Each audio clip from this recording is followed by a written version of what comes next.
How's it going, everybody? C-RadTV back here in our video, and of course it's time for another Detroit Lions 2026 NFL Draft Preview. So in the last draft preview, we took a look at some of the top Day 3 offensive lineman prospects for rounds 4 through 7 of the 2026 NFL Draft class, and wrapped up the offensive portion of the draft previews for 2026. And in this video, we're going to begin to wrap up the defensive portions of the draft previews for 2026. And take a look at some of the top Day 3 defensive lineman prospects for rounds 4 through 7 of the 2026 NFL Draft, as this class is pretty solid from Day 3 on in the draft. Some pretty big names expected to go, and some big names expected to go in Day 3 in terms of edge rushers and defensive tackles. So we'll take a look at some of these names and see who the Lions should keep an eye on. Let's go. Starting off with edge rushers, the first one we're going to go over here, hailing out of Florida, standing 6'2", weighing 272 pounds. We got Tyreek Sapp. So for Tyreek's strength, thickly built, strength to align across the entire defensive front. Hand technique, placement great, striking the chest alignment, works to keep them inside while generating separation. Surprisingly son with solid bend. His bull rush is working. He can occasionally win with a jab step to the inside before turning the corner. Strong motor that coaches will love, always gives 100%. Violent hands have a lot of oomph to them. Generates immediate knockback with his power punch. Reliable tackler in the backfield, won't miss opportunities for sacks due to his consistency. In terms of weaknesses, though, doesn't have much of a pass rush toolbox right now, which is worrisome for an older senior. His 7-sack season in 2024 was deceiving. Most of his sacks reflected the issues he has today. Can't overpower a blocker, doesn't have the finesse to win with his hands. Closing speed subpar, won't be able to chase ball carriers down the line. Can be late to shed blockers, occasionally retreats to disengage. First step off the ball is below average. Limits his ability to threaten the outside without faking inside. In terms of his NFL comparison, he's been compared to Colby Wooden of the Green Bay Packers. Overall, well, I think it's like out of his game, definitely fits the Dan Campbell mold for a Dan Campbell type player, with no doubt. I think someone to keep an eye on for sure. So the next player we're going to go over here, hailing out of Iowa, standing 6'5", weighing 263 pounds. We got Max Llewellyn. So for Max's strengths, prototypical size, length, create neutral reach advantage for disrupting blocking angles. Has mastered tactical spin, that is move that's arguably the most effective in the 2026 class. Sets it up with veteran level pacing and awareness. Threatens the outside shoulder with surprisingly efficiency despite lacking elite suddenness. Showing flexibility to find his arc to the QB. Multifaceted disruptor, uses height to swap passes, shows awareness in throwing lanes. High motor, capitalizes on freed up space created by stunts and twists. Special teams history, adds immediate roster value. Quick first step, acceleration upfield when unobstructed. Relentless in pursuit. In terms of weaknesses, though, below average run defense profile, struggles to hold ground versus double teams or shed blocks. Pass rush movement, lacks clean efficiency. He plays too upright. Creates a larger blocking service that depletes his already questionable play strength. Lacks the elite explosive twitch seen in top-tier prospects, relying more on technique than athleticism. As a fifth-year player, only recently found his stride. Concerns exist about his ultimate ceiling. Projects primarily as a designated pass rusher. Lacks the interior flexibility to kick inside on the raw power to be consistent early down edge setter in the NFL. Struggles to remove offensive linemen's hands. In terms of his NFL comparison, he's been compared to former Cleveland Browns edge rusher Carl Nassib. Overall, a lot of things to like out of Max's game. Very great technician. I think someone to keep an eye on for sure. So the next player we're going to go over here, hailing out of Ohio State, standing 6'2", weighing 255 pounds. We got Caden Curry. So for Caden's strength, special teams experience across kickoffs, punts, kicks, and punt returns should earn him a roster spot alone, so that's versatility for anywhere on special teams. Highly productive breakout senior season, 11 sacks, 66 total tackles. Incredibly explosive off the ball, generates a frightening amount of force right out of his stance. Combined with a powerful punch, he can toss linemen in the backfield with ease.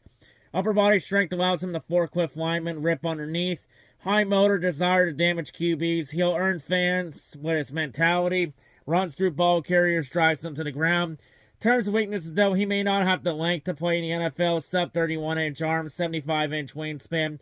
One of the smallest in this D lineman class, regardless of position. Just won't be able to handle NFL linemen. As a result of his extension limitations, he'll easily be prevented from shutting blocks. Tight hips keeps him from turning the corner quickly or moving in coverage. While his spin move's an elite counter, he'll need to add another weapon to prevent tackles from adjusting late in games. In terms of his NFL comparison, he's been compared to former LA Charger edge rusher Kyle Emanuel. Overall, a lot of things to like out of Caden's game. Does a lot of things right. Has a few size limitations, but I think someone maybe to keep an eye on for special teams. So the next player we're going to go over here, hailing out of Texas Tech, standing 6'2", weighing 228 pounds, we got Romello Height.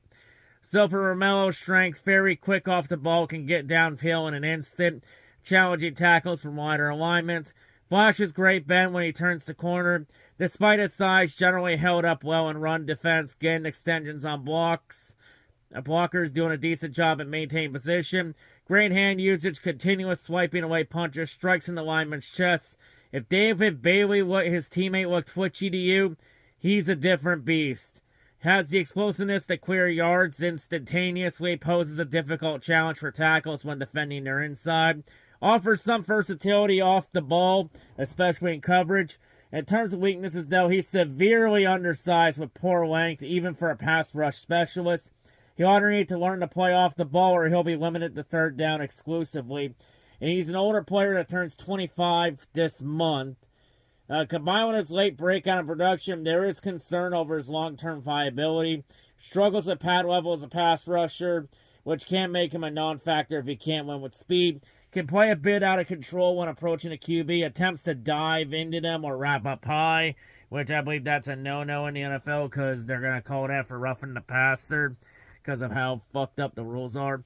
But anyway, in terms of his NFL comparison, he's been compared to Isaiah Land of the Dallas Cowboys. Overall, a lot of things to like out of Romello's game. Definitely undersized, though, but maybe someone to keep an eye on for depth. So the next player we're going to go over here, hailing out of Texas, standing 6'3", weighing 249 pounds, we got Trey Moore. So for Trey's strengths, tweener athleticism allows versatility to drop into coverage or play stack linebacker on rundowns while maintaining edge responsibilities in passing situations. Quick get off, allow forwards early advantages. Strong initial burst threatens blockers immediately.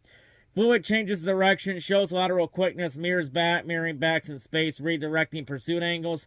Quick spin move generates clean wins when tackles overcommit the speed rush.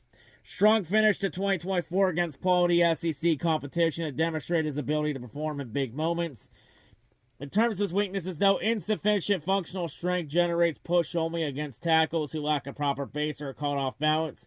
Limits his ability to collapse the pocket against sound technique. Undersized frame raises durability concerns. Struggles to hold a point of attack versus the run. Spin move needs work. His limited number of clean wins running the arc against quality tackles suggests his counters will lose effectiveness against NFL caliber athletes. Most of his production came against Group of 5 competition at UTSA. In terms of his NFL comparison, he's been compared to Jordan Brailford of the Washington Commanders. Overall, a lot of things to like out of Trey's game. Definitely can perform in some big moments, but yeah, it's someone I think to keep an eye on for sure. So the next player we're going to go over here, hailing out of Indiana, standing 6 feet tall, weighing 260 pounds, we got Mikael Kamara. So for Mikael's strengths, has active hands that are always looking to swipe away a blocker's punch, prevents foes from latching on. Elite motor, looks to chase players to the sideline. Wide variety of pass rush moves. It was anything from a swipe to rip to an effective bull rush while working from a wider alignment. Experience dropping the coverage as well as aligning inside and should offer value as either a stand-up edge rusher or with his hand in the dirt. Stack and shed technique, elite hand usage, above average strength makes him a force defending the run. In terms of weaknesses, though, he's short in stature with an extremely small wingspan. He's going to struggle to generate separation in the NFL. Can be laid off the snap, which combined with his middling athleticism is going to take him out of place before they can truly start. Stiff player who struggles to change directions, which could make him a liability if forced to read and react. While his motor allows him to attempt to chase plays down, he straight up does not have the speed to get ball carriers behind the line. In terms of his NFL comparisons, he's big hit to Victor Dimucci. Yeah, that last name's a bit tongue twister, but he played for the New York Giants. Overall, a lot of things like Adam McKyle's game. Does a lot of things right, especially in technique. But yeah, someone to keep an eye on for sure. And the final edge rusher we're going to go over here before we move on to defensive tackles. We have hailing out of LSU. Standing 6'2", weighing 262 pounds. We got Jack Pyburn. Silver Jack strength's pretty good power rusher. Has some burst, strong punch that can move an interior offensive lineman backwards. Shows signs of a pass rush bag, mostly powered by a bull rush. Strong nose for the play, good instincts. Rarely bites on a fake. Often finds himself in position to finish a play, can get the stop. Sets a good contain, keeps the outside run under control. Explosiveness off the snap, power movements, plays hand in hand, one feeding the other. In terms of weaknesses, though, really ugly stiffness in his upper and lower body. Might pull a complete bomb at the combine, tank his stock. Doesn't move laterally well, bend the corner, and has to spend all his efforts working through players instead of around them. Limitations might render him completely useless against players with NFL caliber athleticism. Looks to have limited length, could have trouble working against most of the offensive tackles in the league. Has never produced as a pass rusher, doesn't find the lanes to make plays. In terms of his NFL comparison, he's been compared to former New York Giant Reggie Tolbert. Overall, a lot of things to like out of Jack's game, but a lot of things to work on. Definitely, I think maybe something to keep an eye on for depth or special teams. Now moving on to defensive tackles. The first one we're going to go over here, hailing out of Ole Miss, standing 6'7", weighing 330 pounds, we got Xavier Harris. In terms of his strengths, if he's on the field, he's putting pressure on the offense, extremely quick off the snap, fine one on to boot. Massive hands that would be effective on their own. He goes one step further. He brings one of the most varied pass rush arsenals in this draft class, including a particularly scary rip move. Gets his hands inside without problems. Also shows prowess when working the outside shoulder. Big time versatility for a guy his size to not look out of place in his reps he took at defensive end. He could provide serious mismatches if used correctly in the NFL. In terms of weaknesses, though, doesn't play as many snaps as would be expected for a guy getting this level of attention. Rotates in and out so often you start to wonder if it's conditioning. Built like a nose tackle in the chest and arms. Really skinny legs mess with his base and makes it hard for him to make a consistent impact when he's not winning the momentum battle. Has a hard time moving laterally with fluidity. Got arrested twice during his college career for various charges including domestic violence, which could cause a draft tumble. In terms of his NFL comparisons, he's been compared to former Jacksonville Jaguar Marcus Stroud. Overall, a lot of things to like out of his game, but, the off-field stuff, that's going to be a no-no for the Lions on the draft board. So, that's just going to be a pass on him. So, the next player we're going to go over here, hailing out of Florida State, standing 6'5", weighing 337 pounds, we got Darrell Jackson Jr. Silver Darrell's strengths possesses elite physical dimensions, massive frame, exceptional arm length that projects ideally for nose tackle. Finally, jars interior O-lineman with his initial strike. Shows ability to displace blockers at the point of attack with raw power. Projects as a capable run defender. Frame length won't be easy to move. Offers natural advantages as a two-gapper that can control gaps, maintain assignment integrity. Strong enough to stand blockers up, hold ground when fresh. Projects to occasionally collapse the pocket with power-based bull rush. Offers interior push to impact passing downs. Size and length demand attention from offensive coordinators, forcing blocking schemes to account for his presence. In terms of weaknesses, though, he runs hot and cold during games, disappears for long stretches when intensity, wants, or conditioning becomes a factor. Lacks the flexibility to consistently sync hips, play with proper pad level. Never developed refined hand technique, allows pro-caliber O-linemen to win hand battles by keeping his hands low. Limited athlete whose lateral agility won't throw him off O-linemen. Mobile guards can mirror his movements, handle him in space. Not quick enough out of his stance, inconsistent as a tackler. Lacks warm-up technique, too often fails to finish plays.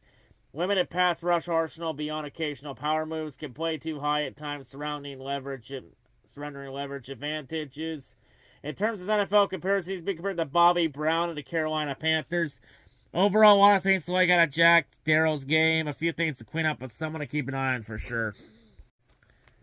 So the next player we're going to go over here, hailing out of Clemson, standing 6'4", weighing 325 pounds, we got DeMonte Capehart.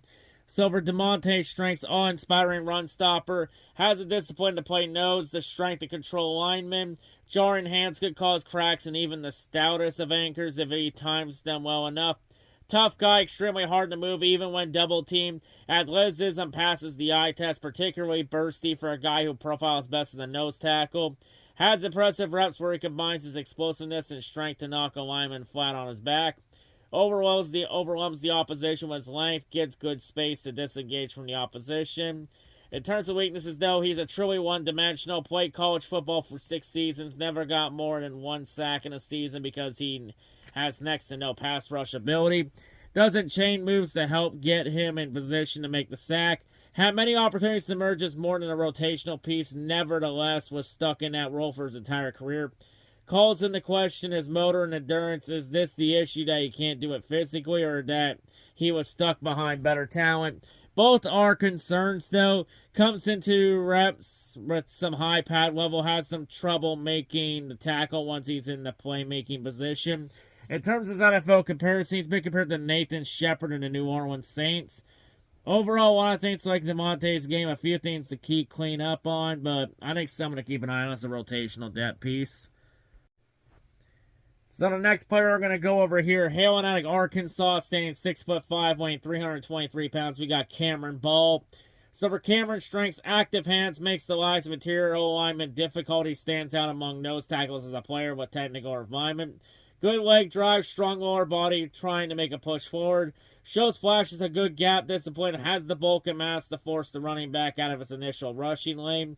Decent athlete as a pure nose tackle goes. Has a pretty neat long arm move. Helped him beat opposing SEC offensive guards throughout his career. In terms of weaknesses, though, as mentioned, he's a pure nose tackle, which will put a ceiling on his role in the NFL. Stiff lower body, limited bend and lateral movement ability. Didn't show much of flexibility to flex around when asked to play 3-tech or defensive end. Lower effort player, doesn't seem to be given 100% as a finisher or once the ball carrier leaks outside. Length's only average, may not have technicals that translate to the next level. In terms of his NFL comparison, he's been compared to Devon Hamilton of the Jacksonville Jaguars. Overall, a lot of things to like out of Cameron's game, a few things to clean up and get better at, but I think someone to keep an eye on for sure. So the next player we're going to go over here, hailing out of Missouri, standing 6'3", weighing 315 pounds, we got Chris McClellan. So for Chris's strengths, highly productive senior season with 6 sacks, 48 tackles, 2 pass deflections. Has prototypical size for a defensive tackle and is an above-average athlete to boot. Hands might be made of cement, as when he does land a strike, he can toss blockers around with ease. Active hand fighter, consistently looks to knock punches away. Motor can be inconsistent at times, but when he's hot, looks to chase players across the field.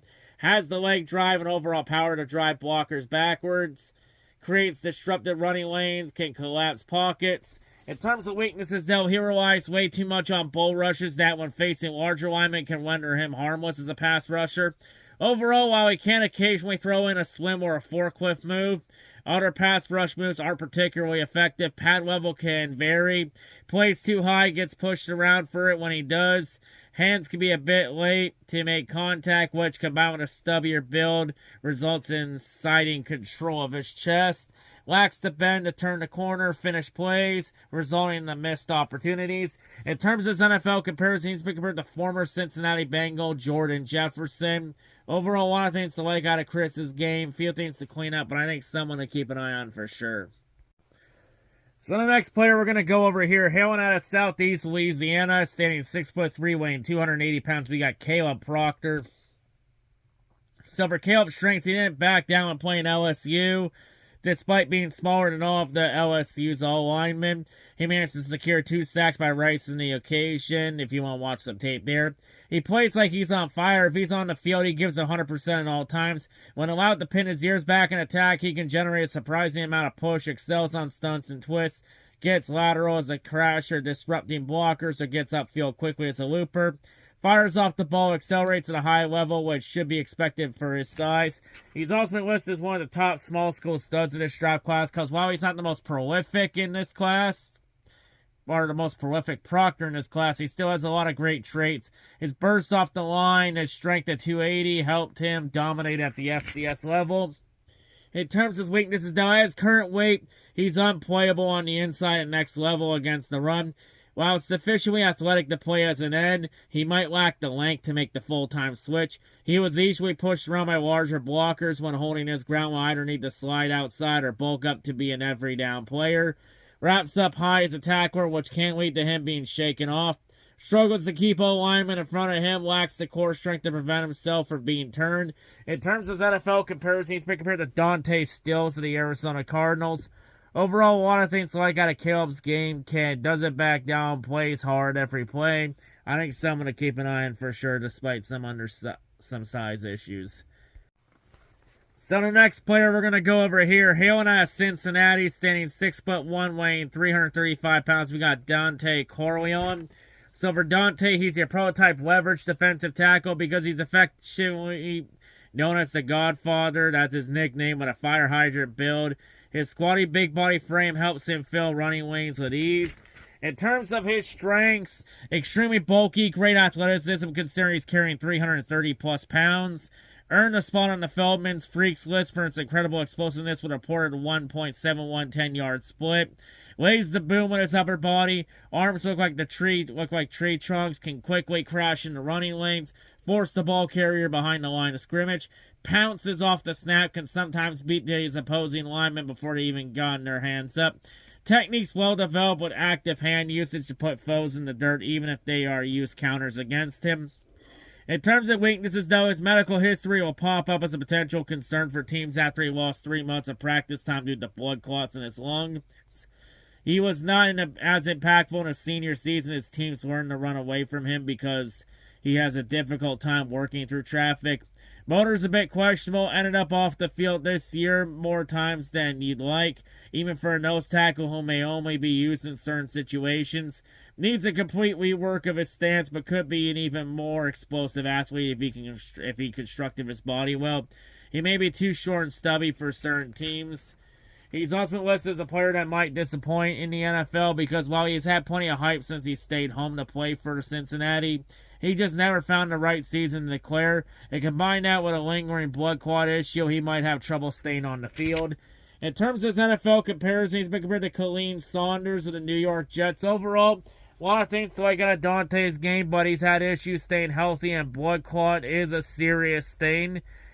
So, with the serious health issues, I don't think it's really worth bringing in somebody if he's not going to stay healthy and be on the field.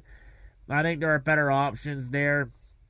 So, I'm going to have to say pass on that. Unfortunate. I would have said yes if he didn't have the blood clot issues, but that's not how this goes. So, it sucks, but yeah, I'm going to say pass.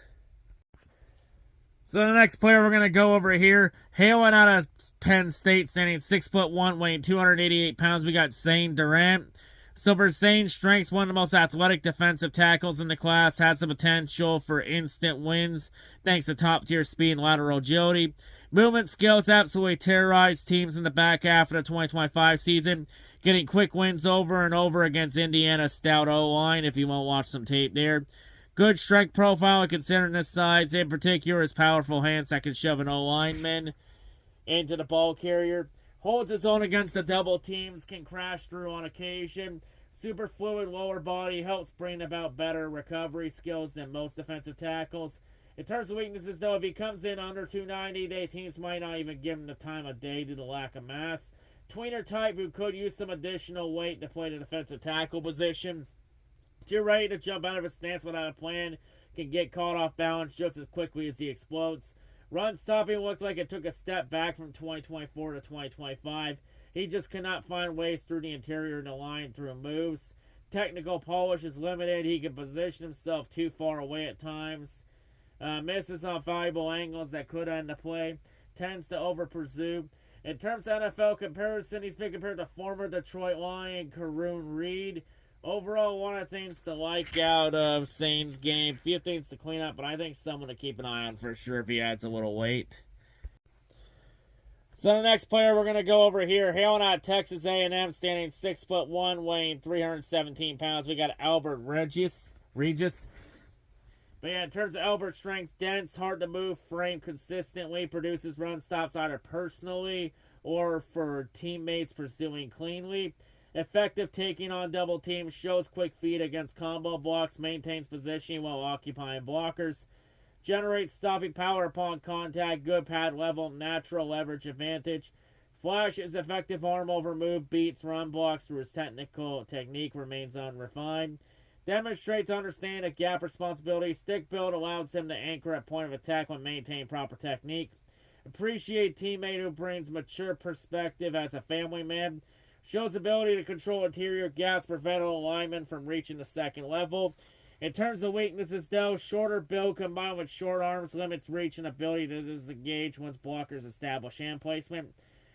Slow out of stance, fails to gain initial advantage before contact. Won't generate consistent push or penetration despite adequate strength. Pass rush arsenal essentially non-existent beyond occasional arm over. Lacks plans or counters necessary against NFL competition. Limited explosiveness, which prevents disruption in the backfield or creation of negative plays. Lacks flexibility to consistently maintain low pad level throughout plays. Projects strictly as early down run defender without versatility to justify expand and roll. Ceiling extremely capped as pure 2 gapper whose lack of athleticism and length it prevents development into anything beyond a depth piece. In terms of NFL comparisons, he's been compared to PJ Mustapha or the Arizona Cardinals. Overall, a lot of things to like at Albert's game, but has a lot of physical limitations, but maybe someone has a rotational depth piece. So the next player we're going to go over here, hailing out of NC State, standing 6'2", weighing 320 pounds, we got Brandon Cleveland. So for Brandon's strengths, known for his high character, start a foundation to feed the unhoused, has put on 35 pounds since arriving at NC State, has the strength to bring offensive linemen to a complete standstill, maintain his gap, shows a surprising amount of finesse with his hands when he sheds blockers. High motor player, consistently looks to chase down plays even if he isn't fast enough to do so. Absorbs double teams very well, can hold his ground, usually plays with good pad level and necessity for any nose tackle. In terms of weaknesses, though, he tends to be the last one off the line of scrimmage. Lacks the explosiveness to get out of his stance quickly. Can be late to shed linemen. Results in runners getting by his gap unscathed. Doesn't possess the lateral agility necessary to be used as a looper on stunts. He'll occasionally try to use different pass rush moves, but isn't effective at any of them outside of a bull rush due to athleticism. His athletic deficiencies will probably limit him exclusively to playing over or outside the center. Too stiff to retrace on screens. In terms of his NFL comparison, he's been compared to former Washington Commander Chris Neal. Overall, a lot of things to like out of Brandon's game, but has some limitations. Maybe some as a rotational piece. So the next player we're going to go over here, hailing out of Oklahoma, standing 6'1", weighing 290 pounds, we got Grayson Holton. So for Grayson's strengths, he possesses an impressive first step get off, allows him to overcome a lack of ideal stature by initiating contact, disrupts blocking schemes before they solidify, displays surprising lateral agility for an interior defender, frequently hunts down ball carriers toward the perimeter, hand placement, leverage are well refined, understands how to stay low, man, to compensate for a lack of raw power, plays when that awareness of the pocket, shows a good feel for closing down escape lanes, tracking the QB. Ability to win early in the rep makes him a viable sub-package pass rusher. In terms of weaknesses, though, primary concern is his lack of anchor against double teams. Simply lacks the mass and brute strength to avoid being washed out when 2 blockers latch on. Furthermore, projection as a 2-gap defender is questionable. Frame and play style geared towards penetration rather than holding ground. Likely won't satisfy teams looking for a true standard ground interior presence. There is a risk that his technical leverage wins will be neutralized by the step up in NFL offensive lineman skill and size. As a tweener, finds a distinct full-time role may be difficult, potentially limiting him to a specialist rotation. In terms of his NFL comparison, he's been compared to Dante Stills of the Arizona Cardinals. Overall, a lot of things to like out of Grayson's game. Has some limitations because of being undersized, but maybe some as a rotational lineman. So the next player we're going to go over here, hailing out of Michigan, standing 6'3", weighing 300 pounds, we got Rashawn Benny. Suburb with strong strengths, both quick and long enough to occasionally line up over the tackles. Generally plays with good hand usage, keeps them active, maintaining extension at the point of attack. Strong versus size, can generate quite a bit of movement with a bull rush, hold his gap one-on-one. Combined with continuing to run his feet through contact, can push linemen into the backfield. Decent bend for a big guy, especially coming off stunts as the looper. High motor player, can continue to compete even when he's outside of the play. In terms of weaknesses, though, lacks the size to consistently play inside on rundowns or the athleticism to make the shift to defensive end, which will end up hurting his draft stock. Doesn't have much in his pass rush toolbox beyond a bull rush, which is a problem if he projects as a rotational pass rusher. Easily moved when double teamed, lacks the size to hold his ground. Pad level varies at times, limits his ability to generate momentum by playing too high. Too many plays when he leans into blockers to the point where he falls down or gets knocked over. In terms of his NFL comparison, he's been compared to Leonard Taylor to New England Patriots. Overall, a lot of things to like out of Rashawn's game, a few things to clean up and all that. But I think someone to keep an eye on for sure. So the next player we're going to go over here, hailing out of SMU, standing 6'6", weighing 312 pounds, we got Jeffrey Memba. So for Jeffrey's strength, picture of a solid all-around player. Pretty good first step. Burst signals the guy ready for the pros. Strength profile, particularly in his punch, helps him further. His strength is also helped by his massive hands that measure over 10.5 inches, which allows him to make an intense grip and rip moves that lead to sacks. Has a net understanding of leverage, able to get surprisingly low given how tall he is. Shows some good knee bang, leg drive to move guys after they've anchored down. Ceiling is high based on traits. In terms of weaknesses, though, he'll be a 27-year-old rookie coming into the league, which raises the concern that his ceiling is extremely capped, calls into question whether his late breakout was just because of his increased physical maturity. Still shows major stiffness in the hips that never shook after his junior college career. Agility's not great, doesn't have the loose athleticism to recover and change direction when fooled by trick plays. Only so-so as a tackler, can struggle to finish run stops. In terms of his NFL comparison, he's been compared to former Baltimore Raven Carl Davis.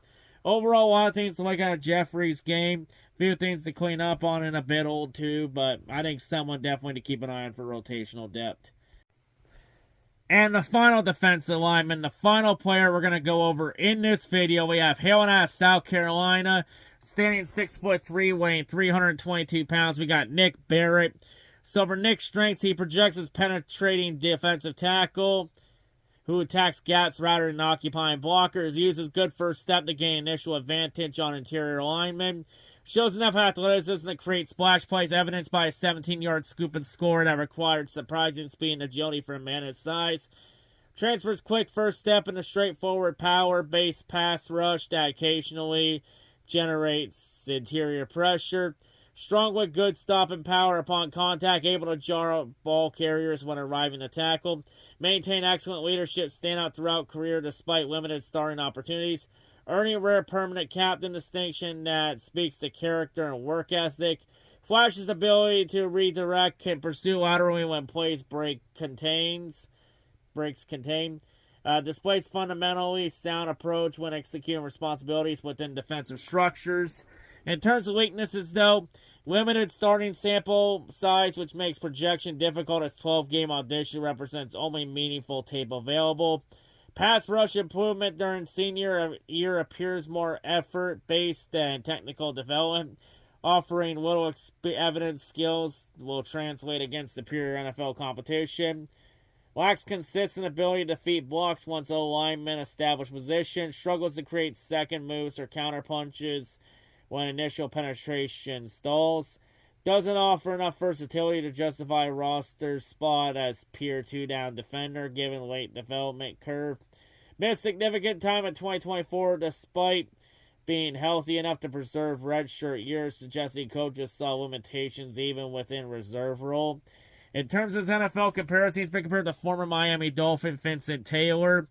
Overall, a lot of things to like on Nick's game, few things to clean up, and a very small sample size to see what he truly has, but maybe someone worth taking a gamble on and develop for a couple years. And that'll wrap it up for this Detroit Lions 2026 NFL Draft Preview. And now I'll wrap it up for the defensive lineman portions of the draft preview for this year. So yeah, definitely a lot of interesting names to keep an eye on for both edge rushers and defensive tackles, since most of the day 3 defensive tackles are mainly nose tackles, since, you know, nose tackles aren't the sexier defensive lineman position like defensive tackle is, or hell, even edge rusher. But, you know, definitely some solid names to keep an eye on. So, yeah, we will be wrapping up the draft previews next week. We only got 2 more previews left, both on the defensive side of the ball.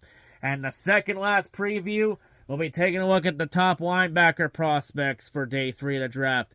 And I promise you, this one will be a lot longer and a lot more in-depth than the other 2 for days 1 and 2, since the linebacker class is pretty deep in day 3. But that'll be for next time. So yeah, anyway, that'll wrap it up here. That's all I'm going to say, and I'll see you all whatever I make next. I'm out.